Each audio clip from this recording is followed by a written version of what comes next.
source. Now, Steve Bergen, Julia Yarbo, Chris Phillips with the weather, and Rick Van Hoos on sports. This is Channel 32 News, the Weekend Report.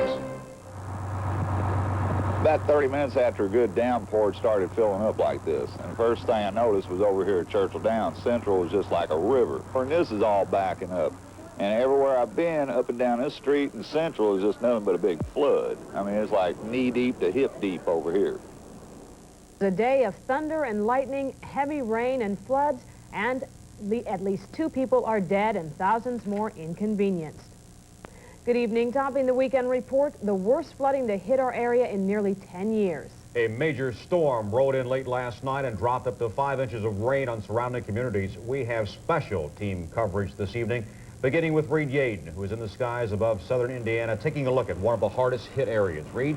Okay, thank you, Steve. Julia, I am above Interstate 65, actually just to the east side of Interstate 65 here, just to the south of the town of Henryville in Clark County, Indiana. And all of that rain you talked about, here is a typical scene of what it produced. There's someone's home, barn. There's a mobile home there. They're surrounded by water. They have been since very early this morning. The Highway 31 is open now for the most part here in the Henryville area. The water is beginning to go down ever so slowly. But as you look on up to the top of the picture there, you see some more homes. In this case, a silo, barn, and a home in the background there. Completely stranded. They are marooned there. Cars parked off to the side. People simply waiting, hoping they can get back in their homes tonight. We want to caution you, don't go waiting in streets and sidewalks in the white that are flooded. You don't know how fast the water is moving. You don't know how deep it is. And unfortunately, we have been looking at a lot of that in our flight over this area this afternoon. You have more, Steve and Julia. We'll throw it back to you. I'm Reed Yadon live, the Channel 32 Skycam over Henryville. Reed, thank you very much. Now let's go live to Todd Connor in Henryville for a closer look at that damage. Todd, what does the situation look like from your vantage point on the ground? Well, Steve and Julia, I'm in the IGA parking lot, and the IGA local supermarket is just one of the flood victims here. The water at times was as high as 3 feet on the outside of the building. They did have the doors closed to the store for most of the time, so water on the inside of the store was only about 6 inches deep. They did lose some food products on the lower shelves, but overall their losses suffered weren't nearly as bad as those of some of the local residents here. This is what's left of one of the homes. The structure and all of the contents were washed downstream. Witnesses say a woman who was inside at the time spent a couple of hours clinging to a tree until she was finally rescued. A nearby trailer was also washed away. Dora Hester and her 2 kids were lucky to get out alive. And when we opened their trailer door, our trailer stood up about 3 feet off the ground. It was on the door. We got to the hill that was maybe 50 feet away. I turned around and the trailer was turning. Hester's horse trailer was lodged against a tree. However, she doesn't know where to find her pickup truck. Other vehicles were easier to find, but will likely have to end up in the junkyard. Back in town, rescue crews were using boats to go from house to house. Although the water was steadily rising, many people didn't want to leave. Ma'am, you didn't want to come out. Why not? Well, by golly, listen here. We was doing fine. We was in water up to here, and we was watching our furniture. We've got our mattresses up on the bed. Grace Willis wanted to leave, but couldn't. Brandy here and my husband were on the train tracks already. And my son and I were by the tree. And my in-laws, my father-in-law, my mother-in-law. How deep was the water when you were holding your son? It was almost up to my waist. Attempts to reach several people stranded inside the local IGA store were unsuccessful at first. Finally, a group of men in life vests holding onto a rope were able to get to them. Meanwhile, a few hundred yards away, more rescuers knocked on doors, checking for those who may have been trapped by the rising water. Some say the water rose so fast they were unable to move the cars. Now, believe it or not, the car you just saw is the car that's right there. The car has not moved since this flooding began. The water has just dropped that much. Now, the owner of this car was trying to move the car when he saw the flood waters rising. It stalled on him, and he couldn't get it moved. So that's where it sat. They lost a couple of other cars inside this building. They didn't actually lose them, but the water rose over them and did some heavy damage as well. Steve and Julia? Todd, have the folks in that area ever seen flooding like this before? They say here they've never, ever seen anything like this. Some people living around here for dozens of years, 20, 30 years, they say they've never seen a flood like this come through town before. Okay. Thanks, Todd. Well, it was lightning that took the life of a 14-year-old. He and his father, along with another relative, were housing tobacco on a Christiansburg farm. The lightning hit the roof of this barn and went through it, hitting the three inside. The boy was killed. His father was taken to the hospital, where he remains hospitalized this evening. The other relative has been released. That accident happened around 12:15 this afternoon. Here in Louisville, the storm caused heavy flooding, power outages, and at least one fatality. Emergency officials are monitoring the situation at a special command post set up in Louisville City Hall. Michael Gargiulo is there now, and he joins us with the latest. Mike?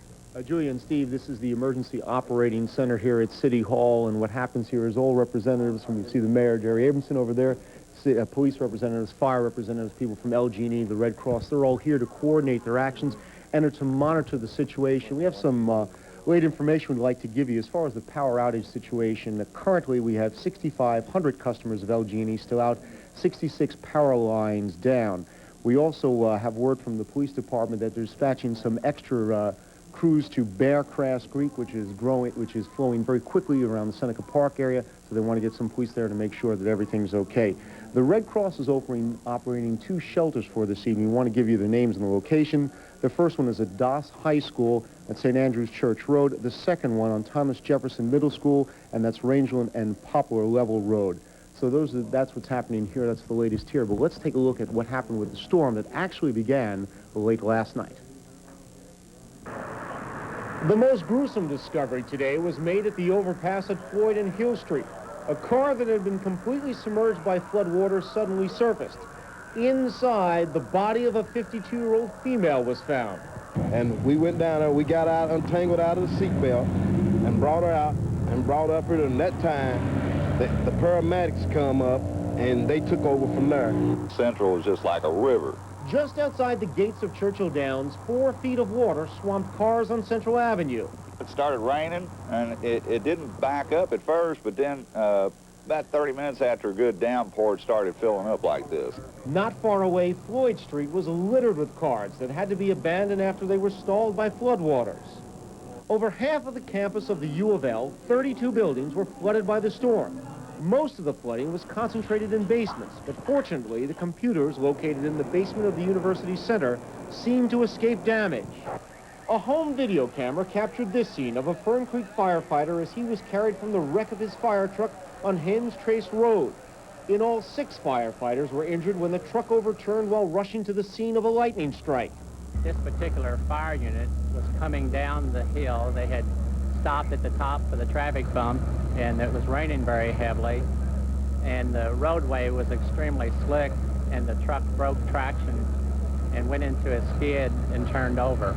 At the height of the storm, 12,000 homes were without power, largely due to lightning strikes, and at least 44 downed power lines.